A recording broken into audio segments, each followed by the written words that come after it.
अस्सलाम वालेकुम students. Last lecture में हम इंट्रोडक्शन डिस्कस कर चुके हैं 1.2 का। आज के लेक्चर में हम एक्सरसाइज 1.2 को डिस्कस करेंगे। एक्सरसाइज 1.2 का फर्स्ट क्वेश्चन है, from the following matrices identify unit matrix, row matrix, column matrix and null matrix. Exercise 1.2 के फर्स्ट क्वेश्चन में वो कह रहे हैं कि ये जो क्वेश्चंस हमें गिवन है मैट्रिसेस, इसमें से बताएं कि यूनिट मैट्रिक्स कौन सा है जिसको हम आइडेंटिटी मैट्रिक्स भी कहते हैं, रो मैट्रिक्स कौन सा है, कॉलम मैट्रिक्स कौन सा है और नल मैट्रिक्स कौन सा है।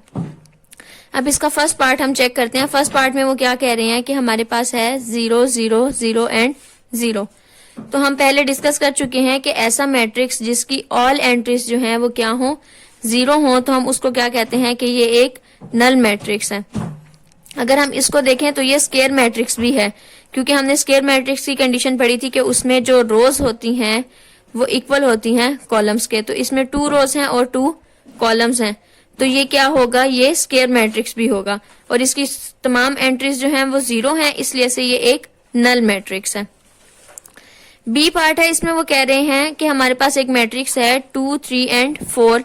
इसमें हमें देख के ही पता चल रहा है कि इसमें हमारे पास क्या है, ओनली 1 रो है, तो ये कौन सा मैट्रिक्स होगा, रो मैट्रिक्स। सी पार्ट है हमारे पास 4 0 एंड 6। अभी हमारे पास यूनिट मैट्रिक्स तो नहीं है, रो मैट्रिक्स भी नहीं है, तो हमारे पास ये क्या है, कॉलम मैट्रिक्स है, बिकॉज इसमें जस्ट 1 कॉलम है। जिस मैट्रिक्स में जस्ट 1 कॉलम होता है उसे हम कहते हैं कि ये हमारे पास कॉलम मैट्रिक्स है। डी पार्ट पे आ जाते हैं, इसमें हमारे पास है 1 0 एंड 0 1। ये हमारे पास क्या है, यूनिट मैट्रिक्स। यूनिट मैट्रिक्स हम ऑलरेडी डिस्कस कर चुके हैं कि यूनिट या आइडेंटिटी मैट्रिक्स एक ही होता है और इसमें क्या होता है कि जो हमारे पास डायगोनल एंट्रीज होती हैं वो क्या होती हैं, 1 होता है वहां पे, बाकी तमाम एंट्रीज जो हैं वो 0 होती हैं।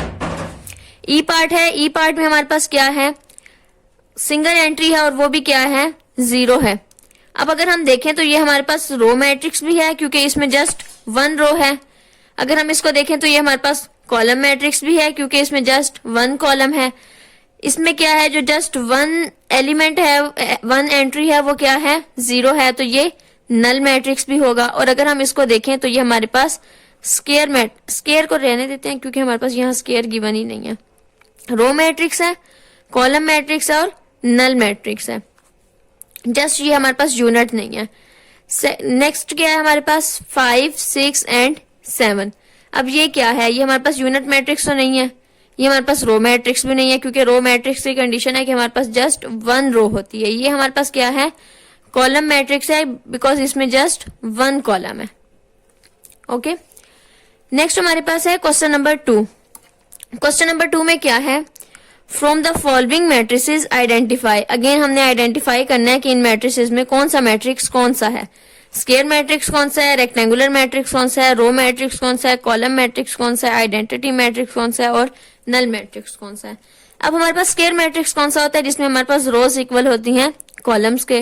रेक्टेंगुलर मैट्रिक्स कौन सा होता है, जिसमें हमारे पास रोज इक्वल नहीं होती कॉलम्स के। रो मैट्रिक्स कौन सा है, जिसमें हमारे पास 1 रो होती है। कॉलम मैट्रिक्स कौन सा होता है, जिसमें हमारे पास 1 कॉलम होता है। आइडेंटिटी मैट्रिक्स कौन सा होता है, जिसमें हमारे पास डायगोनल जो है वो 1 होता है। नल मैट्रिक्स कौन सा है, जिसमें हमारे पास ऑल एंट्रीज जो है वो 0 होती हैं। ठीक है, तो अब हम फर्स्ट वाला क्वेश्चन सॉल्व करते हैं। इसमें हमारे पास क्या है कि हमारे पास ये स्क्वायर मैट्रिक्स है, नहीं है। क्यों नहीं है, क्योंकि इसमें हमारे पास रोज इक्वल नहीं है कॉलम्स के। तो हम क्या करेंगे, हम इसके ऊपर सेकंड कंडीशन देखेंगे कि क्या वो सेटिस्फाई होती है। सेकंड क्या, हमारे पास रेक्टेंगुलर मैट्रिक्स, ये रेक्टेंगुलर मैट्रिक्स है, ये है। क्यों है, बिकॉज रोज इक्वल नहीं है कॉलम्स के। इसमें 2 रोज हैं और 3 कॉलम्स हैं, तो ये हमारे पास क्या होगा, ये हमारे पास रेक्टेंगुलर मैट्रिक्स होगा। सेकंड पार्ट है हमारे पास, इसमें क्या है जी, ये हमारे पास जस्ट 1 कॉलम है, तो ये हमारे पास कौन सा मैट्रिक्स होगा, कॉलम मैट्रिक्स। और एक और भी कंडीशन है कि यहाँ पे हमारे पास रोज इक्वल नहीं है कॉलम्स के, तो ये हमारे पास रेक्टेंगुलर मैट्रिक्स भी होगा। ठीक है, नेक्स्ट है हमारे पास स्क्वायर मैट्रिक्स। किस तरह से है कि इसमें क्या है, 2 रोज हैं और 2 ही कॉलम्स हैं, तो ये क्या हो जाएगा, ये होगा हमारे पास स्क्वायर मैट्रिक्स। अच्छा, अगर आपको कंफ्यूजन हो रही हो कि फॉर एग्जांपल हमारे पास एमसीक्यू में ये क्वेश्चन आ जाता है और वो कहते हैं कि बताओ ये कौन सा मैट्रिक्स है, और ऑप्शन में वो दे देते हैं कि ये रेक्टेंगुलर मैट्रिक्स है, ये कॉलम मैट्रिक्स है, और नन ऑफ दीज है, या ऑल ऑफ दी अबव है। तो आप करोगे कि all of the above, because ये रेक्टेंगुलर मैट्रिक्स भी है और ये कॉलम मैट्रिक्स भी है। इसी तरह जैसे ये वाला पार्ट है, ये क्या है हमारे पास, ये रो मैट्रिक्स भी है, ये कॉलम मैट्रिक्स भी है, ये नल मैट्रिक्स भी है। अगर यहाँ पे क्वेश्चन में उन्होंने पूछा होता कि ये स्क्वायर मैट्रिक्स है या नहीं, तो ये स्क्वायर मैट्रिक्स भी है।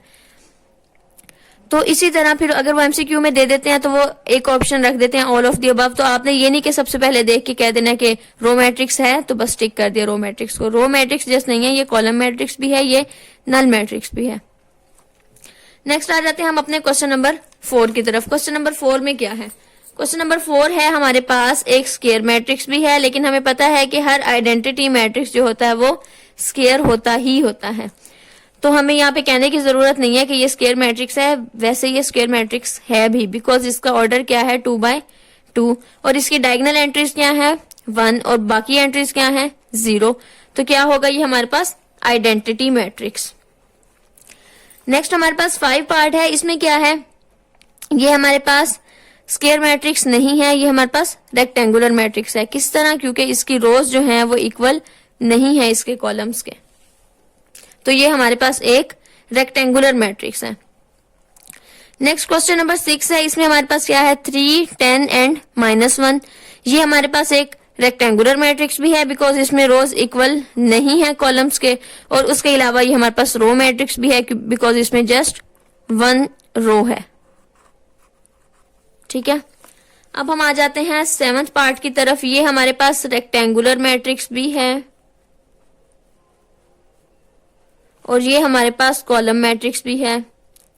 वैसे मोस्टली अगर 1/1 का ऑर्डर ना हो तो हमारे पास हर कॉलम मैट्रिक्स रेक्टेंगुलर होगा और हर रो मैट्रिक्स भी रेक्टेंगुलर होगा। ठीक है, अगर हमारे पास इस ऑर्डर के अलावा रो मैट्रिक्स हो अगर और कॉलम मैट्रिक्स हो तो हमारे पास रेक्टेंगुलर होता ही होता है, क्योंकि हमारे पास अगर यहाँ 2 एंट्रीज भी हैं तो ये रेक्टेंगुलर बन जाएगा, अगर 3 है तो भी रेक्टेंगुलर होगा, 4 है तो भी रेक्टेंगुलर होगा। तो हमारे पास हर रो मैट्रिक्स जो है वो रेक्टेंगुलर मैट्रिक्स होता है और हर कॉलम मैट्रिक्स हमारे पास रेक्टेंगुलर मैट्रिक्स होता है। नेक्स्ट हम आ जाते हैं 8th पार्ट की तरफ। 8th पार्ट में क्या है, हमारे पास ये एक मैट्रिक्स गिवन है जिसमें हमारे पास रोज कितनी है 3 है और कॉलम्स कितने हैं 3 हैं। इसका ऑर्डर क्या हो गया 3/3, तो ये कौन सा मैट्रिक्स हो गया स्क्वायर मैट्रिक्स, बिकॉज इसमें हमारे पास रोज इक्वल हैं कॉलम्स के। अब नेक्स्ट हमारे पास जो मैट्रिक्स है ये हमारे पास नल मैट्रिक्स है या जीरो मैट्रिक्स है, और उसके अलावा ये हमारे पास रेक्टेंगुलर भी है, बिकॉज इसमें रोज इक्वल नहीं है कॉलम्स के। और जीरो और नल मैट्रिक्स इसलिए से है क्योंकि इसकी तमाम एंट्रीज जो हैं वो क्या हैं 0 हैं। नेक्स्ट पार्ट है हमारा क्वेश्चन नंबर 3। इसमें वो क्या कह रहे हैं, from the following matrices identify diagonal, scalar and unit matrices. अब वो कह रहे हैं कि बताओ इसमें से डायगोनल मैट्रिक्स कौन सा है, यूनिट मैट्रिक्स कौन सा है और स्केलर मैट्रिक्स कौन सा है। अब हम एक दफा रिकॉल कर लेते हैं कि हमारे पास डायगोनल मैट्रिक्स कौन सा था, स्केलर मैट्रिक्स कौन सा था और यूनिट मैट्रिक्स कौन सा था। डायगोनल मैट्रिक्स वो मैट्रिक्स था जिसमें हमारे पास डायगोनल जो होता है वो हमारे पास नॉन जीरो होते हैं, एटलीस्ट सिंगल एंट्री जो है वो नॉन जीरो होनी चाहिए, अदर देन डायगोनल एंट्रीज और एंट्रीज शुड बी 0। और उसके अलावा क्या था डायगोनल में कि हमारी जो तमाम एंट्रीज हैं वो जरूरी नहीं है कि वो सेम ही हो। ठीक है, स्केलर में क्या था कि हमारे पास जो एक डायगोनल मैट्रिक्स है उसी की एक स्पेसिफिक कंडीशन है कि अगर हमारे पास डायगोनल जो है वो सेम हो जाती है सारी एंट्रीज तो वो हमारे पास होगा स्केलर मैट्रिक्स। और जो यूनिट मैट्रिक्स है या फिर आइडेंटिटी भी जिसको हम कहते हैं, तो ये भी डायगोनल मैट्रिक्स की ही एक स्पेसिफिक टाइप है। इसमें क्या होता है कि हमारे पास all entries other than diagonal entries are 0 and the diagonal entries are 1। ठीक है, तो अब हम इसको देख लेते हैं। ये हमारे पास कौन सा मैट्रिक्स होगा, ये हमारे पास होगा स्केलर मैट्रिक्स। क्यों? क्योंकि इसके अंदर हमारे पास जो डायगोनल एंट्रीज हैं वो क्या हैं नॉन जीरो हैं और सेम है। तो जो हमने सेम में कंडीशन पढ़ी थी वो क्या था, वो स्केलर होता है। अब ये हमारे पास कौन सा मैट्रिक्स है, इसमें हमारे पास 2 है और -1 है, ये हमारे पास कौन सा हो गया, डायगोनल हो गया। क्यों, क्योंकि ये हमारे पास स्केलर इसलिए नहीं है क्योंकि हमारे पास यहाँ पे 2 है और यहाँ पे -1 है, या तो यहाँ पे भी -1 होता या तो यहाँ पे भी 2 होता। अगर दोनों एंट्री सेम होंगी तो वो स्केलर होगा, जैसे ये है। तो ये हमारे पास हो गया डायगोनल। और ये आइडेंटिटी इसलिए नहीं हो सकता क्योंकि आइडेंटिटी में तो जस्ट 1 होता है, जैसे ये है। ये हमारे पास आइडेंटिटी मैट्रिक्स है, ये हमारे पास आइडेंटिटी मैट्रिक्स है। नेक्स्ट हम इस पार्ट पे आते हैं। ये हमारे पास कौन सा है, ये चीज मैं आपको कल समझाने की कोशिश कर रही थी कि हमारे पास जो डायगोनल मैट्रिक्स होता है उसमें हमारे पास क्या होता है कि at least a single entry must be non zero. अब यहाँ हमारे पास क्या है, ये एंट्री 0 है लेकिन ये नॉन जीरो है, तो ये हमारे पास क्या हो गया, डायगोनल मैट्रिक्स। इसको हम सॉल्व कर लेते हैं। ये हमारे पास क्या हो जाएगा, 5 - 3 2 0 0 और 2।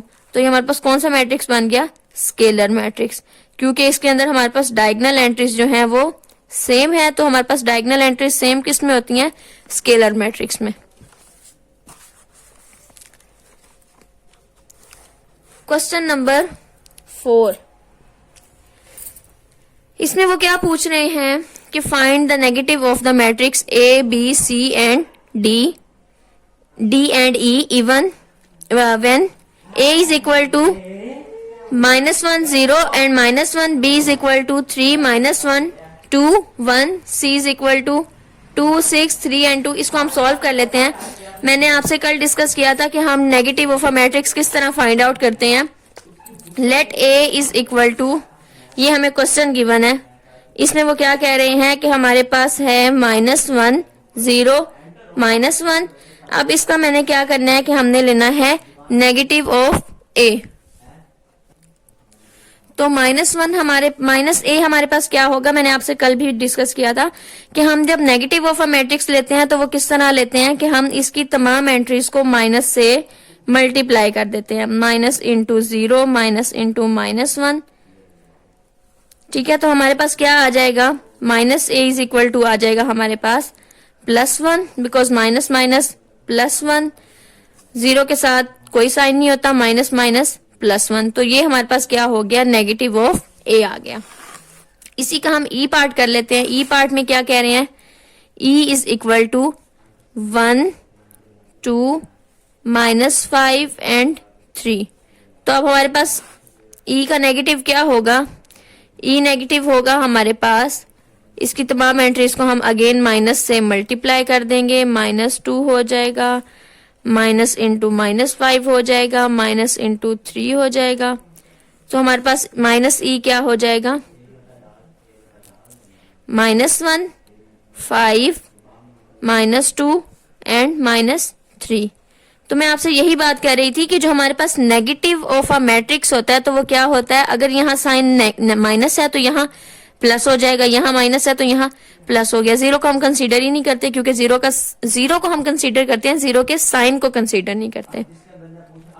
अब ये हमारे पास एक मैट्रिक्स है E, इसका मैंने नेगेटिव ले लिया, ये इसका नेगेटिव है, इसके साथ क्या है प्लस, तो इसके साथ माइनस होगा, इसके साथ माइनस है तो इसके साथ प्लस होगा, इसके साथ प्लस है तो इसके साथ माइनस होगा, इसके साथ प्लस है तो इसके साथ माइनस होगा। नेक्स्ट हम कर लेते हैं ये पार्ट के, अब मैंने आपको A एंड E पार्ट करवा दिया, बाकी पार्ट आप खुद करेंगे, बहुत इजी है। वैसे मैं आपको यहीं पे सिंपली बता देती हूँ। तो B पार्ट का नेगेटिव क्या होगा, -3 -2 +1 एंड -1। ये हमारे पास B का नेगेटिव हो गया। C का नेगेटिव क्या होगा, C का हो गया -2 -6 -3 एंड -2। इसी तरह D पार्ट का नेगेटिव क्या होगा, +3 -2 +4 एंड -5। ठीक है, अब ये इसके तमाम पार्ट हो गए हैं। ये इसका D का नेगेटिव है। नेक्स्ट हमारे पास क्वेश्चन है, find the transpose of each of the following matrices. इनके हमने क्या करने हैं, ट्रांसपोज फाइंड आउट करने हैं। ट्रांसपोज फाइंड आउट करने का क्या तरीका था हमारे पास कि हम क्या करते हैं, changing the rose into columns. Transpose हम इस तरह फाइंड आउट करते हैं। ठीक है, अब हमारे पास इसमें A पार्ट है। A पार्ट में वो क्या कह रहे हैं, हमारे पास क्या मैट्रिक्स है, 0 1 एंड 2, तो इसका ट्रांसपोज क्या होगा, ए ट्रांसपोज। इसमें हम क्या करते हैं, changing the rose into columns. ये हमारे पास क्या हो जाएगा, ये फर्स्ट रो है, ये फर्स्ट कॉलम बन जाएगा, ये सेकंड रो है, ये सेकंड कॉलम बन जाएगा, ये थर्ड रो है, ये सेकंड थर्ड कॉलम बन जाएगा। तो क्या हो गया हमारे पास, अब आपसे मैंने पहले भी डिस्कस किया था कि इसका ऑर्डर क्या है, 3/1, और ए ट्रांसपोज का ऑर्डर क्या होगा, 1/3। क्यों, क्योंकि मैंने आपसे कहा था कि जो हमारे पास रोज होती हैं वो चेंज हो जाती हैं कॉलम्स में, और कॉलम्स चेंज हो जाते हैं रोज में। तो जब अब हमारे पास कॉलम्स, ये हमारे पास रोज थी, ये कॉलम्स में चेंज हो गई हैं, तो अब हमारे पास 1 रो हो जाएगी और 3 कॉलम्स हो जाएंगे। पहले हमारे पास 3 रोज थी और 1 कॉलम था। इसका हम करते हैं एफ पार्ट, सी पार्ट कर लेते हैं पहले। सी पार्ट में क्या है, 1 2 2 -1 3 एंड 0। तो ए ट्रांसपोज क्या होगा, ये फर्स्ट रो है, ये फर्स्ट कॉलम बन जाएगा, ये सेकंड रो है, 2 एंड -1 कॉलम बन जाएगा, ये थर्ड रो है, ये क्या हो जाएगा, थर्ड कॉलम बन जाएगा। ठीक है, तो अब हमारे पास ये क्या हो गया, ये इसका ए का ट्रांसपोज आ गया। ए पार्ट हो गया, सी पार्ट हो गया, अब ई पार्ट कर लेते हैं। ई पार्ट में क्या है, 2 -4 3 एंड 5। ई का ट्रांसपोज अब क्या होगा, क्या करना है, फर्स्ट रो को फर्स्ट कॉलम बना देना है, 2 3, सेकंड रो को सेकंड कॉलम बना देना है। तो ये हमारे पास क्या हो गया, ई का ट्रांसपोज आ गया। ठीक है, ये हो गए हमारे क्वेश्चंस। नेक्स्ट लास्ट हमारे पास पार्ट है, verify that if A is equal to 1 2 0 and 1 and b is equal to 1 1 2 and 0, then a transpose, then again उसका ट्रांसपोज हम लेंगे तो वो इक्वल होगा a के, b ट्रांसपोज का ट्रांसपोज इक्वल होगा b के। ठीक है, इसको हम सॉल्व कर लेते हैं। a हमारे पास क्या है,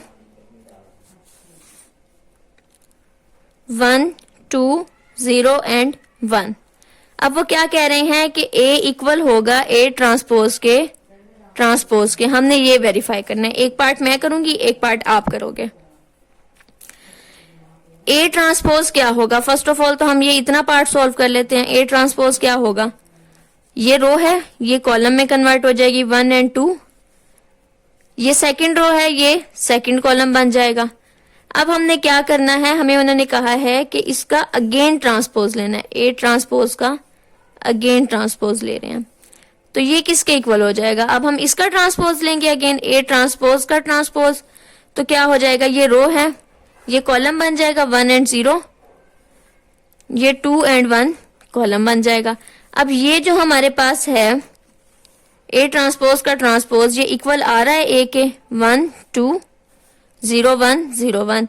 तो हमारी कंडीशन जो है वो प्रूव हो गई कि ए ट्रांसपोज जो है उसका ट्रांसपोज इक्वल होता है ए के। ठीक है, बी पार्ट आप खुद करेंगे और आपको समझ आ जाएगी उसकी इंशाल्लाह। ओके, अल्लाह हाफिज।